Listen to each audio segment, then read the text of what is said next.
how's it going? I mean, you went to Tangier yesterday? Yeah, I went over there yesterday. Thank goodness I Yeah. wasn't planning on going today. Wouldn't have made You it. go regularly, don't you? Yes, I take friends over there that have no way of getting over. Now, Otherwise, you're not it's flying the plane, though. no. Actually, we did have a young lady from over this way that was 9 years old, and we let her fly coming back, Oh. and she couldn't even see over the dashboard. But obviously, the pilot has his Well, hands there's dual closed. controls. Yeah, I remember in But Cessnas. it was a special for her. I said she must be the youngest person to ever fly across the bay because she flew most of the way because it was calm, Yeah. And it was a thrill. And, I get so many remarks, people that just it's a super day, that they just see and do things. Yesterday we met all the personalities over the mayor, the ex-vice mayor, the nurse practitioner, the chief of the fire department, and I actually took some Red Cross things over yesterday too. There was kind of a mission. So Yeah, there've been a lot of stories about Tangier, erosion. ongoing, how they holding up? ongoing on the east side. Mark, they had been studying it. I followed it since the 80s, and they're still studying it, and it's going to be gone, and they're still going to be studying it. I don't know what they're studying for. It's obvious they need to shore up the east side of the island. Yeah. Yeah, well, a long time ago, I mean, it's a constant problem in the Bay. Sharp's Island disappeared maybe in the 20th century, early 20th century. Yeah, there's an island, I forget the name of it at the moment, just off from Tangier that was inhabited not too long ago, and you fly over there, you can see the remnants of where houses were, and it's gone now. Wow. And just about 2 months ago, we went over, and I was told, don't come today. The tide is high. Oh. So we had already bumped the people that were going one time, so they wanted to go. I said, David, let's fly them over the island so they could see. Well, David decided he's going to let us go for lunch. Well, lunch is downhill. I waded up to my knees. I didn't have anything on, just what I got on now is jeans and shoes, wet tennis shoes and wet everything else. And we walked the entire island that day. Most of it was under some water from your ankle to your knees. So, what's new at the museum? Well, we've just done a stroll down Main Street. I guess that's That's right, a on responsive the thing. Northern Neck History Channel, which is it's the most popular video on the channel. Hit the nail on the head, and I'd like to take credit for that, but I can't do it. That was a Steve Bonner production. Steve Bonner's idea. Absolutely, and he's also instrumental in getting that bridge business going again too. He's following with that. So yeah, that was his project, and I'm glad he thought it was a great idea. Yeah. Well, yeah, and I loved the interaction with, Mr. Chandler. And, And he pointed out some historical artifact with the initials. On the brick. Yeah, on the brick. There's a lot of history there. And getting back to what's new at the museum, we get new things in every day. I got a call from somebody in Tappahannock I never heard of one day. Wanted to know if I wanted a marble top table, and so I said yes. We went to get it. It weighed over 100 pounds. The marble did. Yeah. And then he also gave us a model ship too. So that's on display, and that's brand new. So if you haven't been there for a while, that's brand new. Yeah. And we're meeting on Tuesday to see if we can find a way to build an annex there, because we just run out of space. Yeah, I was going to say you need a bigger building. Yeah, yes, we do. So we're not going to add on to that one. The architect has looked at it. She's going to come down and meet with us Tuesday, and then we go get the sticker shock. Oh, yeah. That's going to be the big one. So it's going to be way up there, I'm sure. Yeah. Well, this is the inaugural episode of our podcast that we hope to do, a couple of times a month, called Kilmarnock Rewind, where we kind of go back in history. And one of the things I wanted to talk to you today about is the fires that Kilmarnock suffered over the years, and really changed the town, the whole nature of it. And you said there were 4 fires in the history of Kilmarnock. Yes, correct. So when was the first one? First one was in 1909. I don't think they had any fire department there. It was started, and here's an interesting connection. I'm getting ahead of myself, but now people are coming in, and they say, how come so many fires? It's unusual, this many fires. Well, I don't know. There's no connection. There's years apart. Yeah. However, 2 of them were started in hotels. The first one in '09 was started in a hotel. The 1915 one was in a bowling alley, and the last one we had, 2022, was started in an apartment. So other than those two being started in the hotels, the '09 fire was started in the kitchen of a hotel. And Now, what was the hotel? Do you know?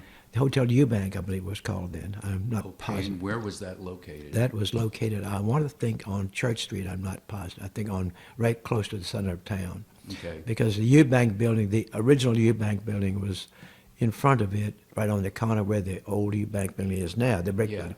And that burned. And I think it was right on that corner there, and called the Eubank Hotel.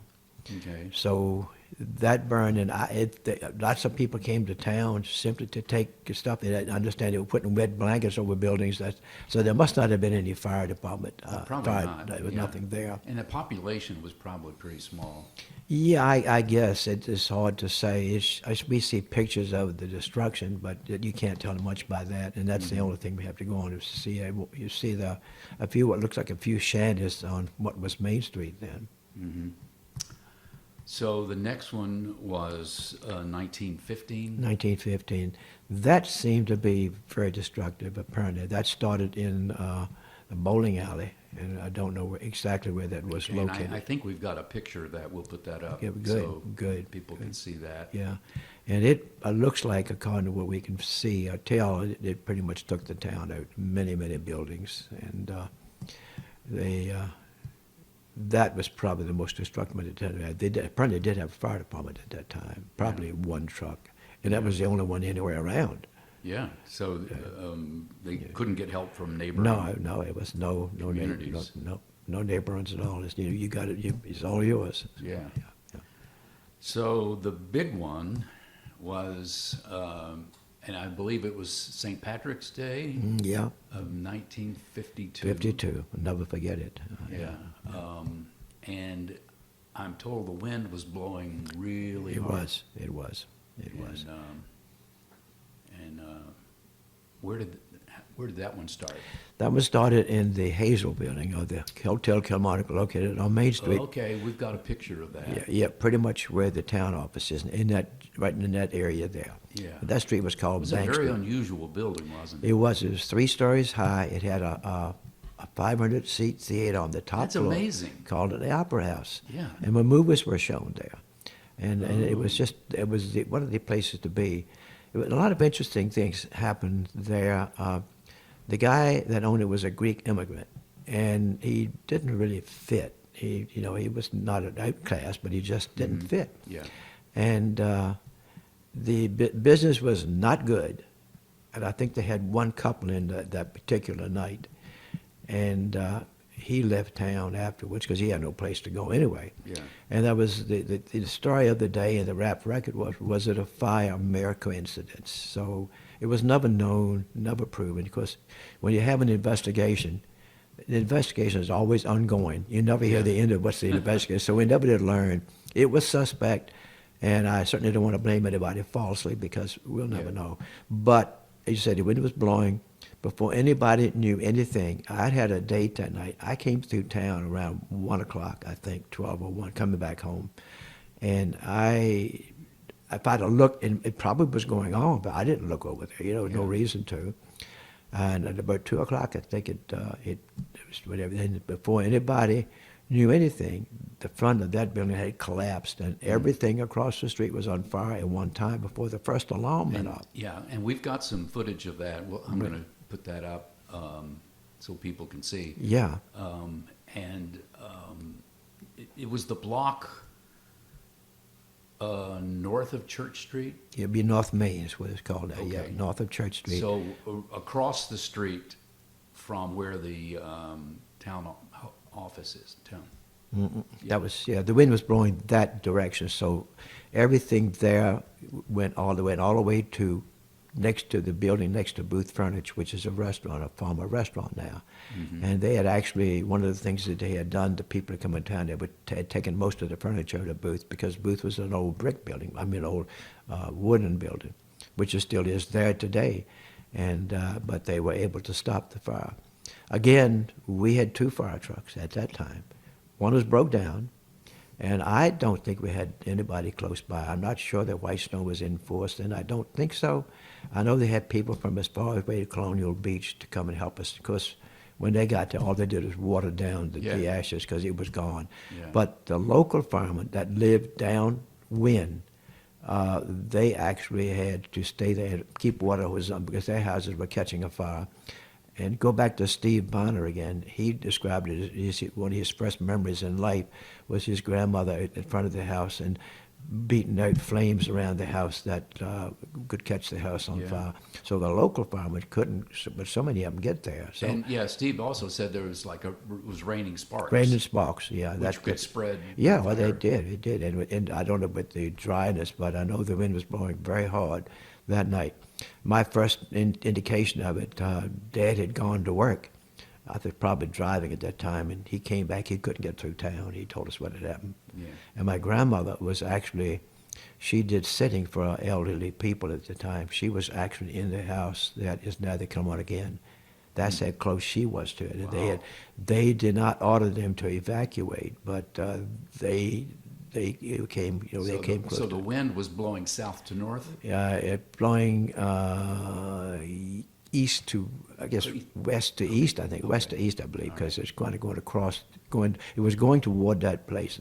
The building, the Eubank building that's there now, was not, didn't catch fire, but the glass... It's a brick building. Yes, it was a brick. Interesting to note, the Eubank building was built after the '09 fire. It survived the fire of 15. It survived the fire of 52.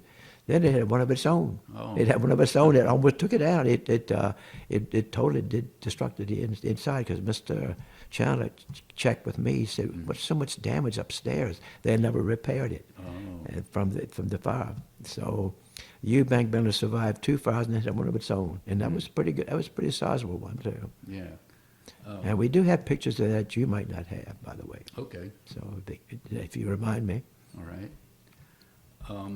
And you've pointed out that there was no firewall in the attics of these buildings. Would that have made a difference? I think it would have made a little bit of difference. I think they would have gone anyway because it was help was so slow getting there because they had to come so far away. What little we had, and the wind was blowing so hard. But it certainly helped them to go faster. They had no firewalls in them. They had a cement front, like cement bricks, I call them cement bricks, cinder block type size bricks, but they're made of cement. But the inside would just once it broke the windows, the fire got inside, just took them down. Yeah. And we have pictures of the M.A. Lewis store, which was the last building where they stopped it, of actually the building collapsing. And it probably was shown on the film, too, that shows that building collapsing. Yeah. And then the next few days, that was the center of attraction for the eastern part of the state. There's just lines and lines of cars came through there. And another thing that I noticed was some pictures that we saw. There were electrical wires all over the place hanging. And I guess they must have been turned on. I don't know why somebody wasn't hurt. There was, so far as we know, in all of the fires except the last one, we had no deaths. And That's I think amazing. some minor injuries, especially in the 52 fire. Yeah.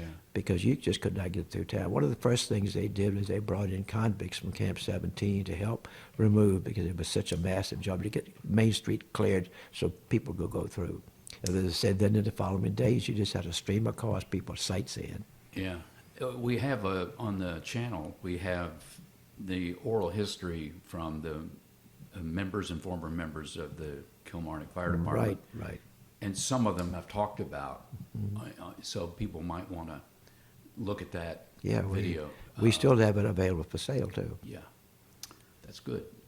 And the Fireman's Carnival is coming up. Right. And it's kind of a big number, right? Yeah, 90 years. And we're going to help with that with some displays and whatever else they need. I guess the big thing this year will be that they're going to buy their first ever brand new merry-go-round. Wow. Brand new merry-go-round. And they had an old one, which they thought was the first, and it was not. And we haven't been able to locate the people with the first one at this point. But they decided to have one built for them. and it's supposed to be, by gosh, it's supposed to be there this month at some point in time. Wow. They've taken the other one down, because it's housed in a building, and they've taken the other one down, and hopefully, we've been promised one of the horses as a remnant. That'd be cool. So we're looking forward to that.